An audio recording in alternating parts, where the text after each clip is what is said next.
Halo semuanya, kenalin aku Razan dari Sistem Informasi dengan NRP terakhir 174. Jadi, pada kesempatan kali ini, aku bakal bahas what is information system. Pasti di antara kita semua banyak yang mikir tuh, kalau sistem informasi itu mirip-mirip sama ilmu komputer, informatika, berhubungan dengan software, hardware, dan juga jaringan. Nah, sebenarnya sistem informasi itu udah ada sebelum komputer ditemukan. Nah, kok bisa gimana tuh? Sebelum ditemukannya komputer, sistem informasi merupakan sebuah kesepakatan mengenai tata aturan tertentu untuk bertukar informasi. Nah, pertukaran informasi ini terjadi antara pengirim atau sender dengan penerima atau receiver. Contohnya itu seperti sandi Morse, ya, yang bentuknya titik-titik garis-garis itu. Masing-masing pengirim sama penerima udah tahu nih dan sepakat maksud dari masing-masing simbolnya, jadi nggak akan ada salah paham. Nah, terus sistem informasi yang terkomputerisasi itu kayak gimana dong?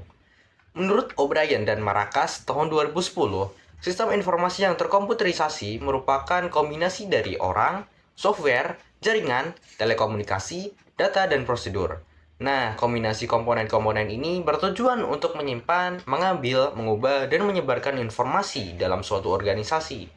Sedangkan menurut Steyer dan Reynolds tahun 2010, sistem informasi adalah sebuah sekumpulan kode dari komponen yang saling berkaitan dengan tujuan untuk mengumpulkan input, memproses, mengubah, menyimpan proses, dan menyebarkan output. Selain itu, juga ada mekanisme yang digunakan untuk memperbaiki input, proses, output yang disebut juga dengan feedback.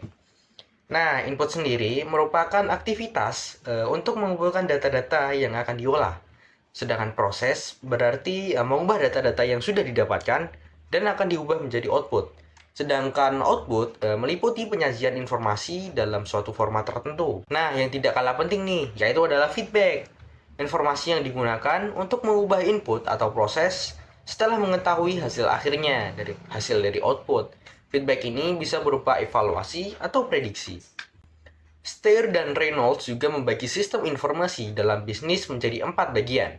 Yang pertama adalah sistem enterprise, yang kedua adalah information and decision support system, yang ketiga adalah knowledge management, dan yang keempat adalah specialized information system.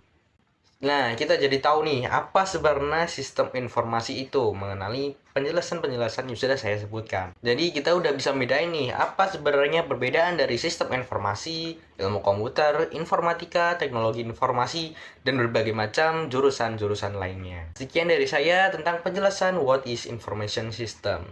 Kurang lebihnya mohon maaf dan sampai jumpa.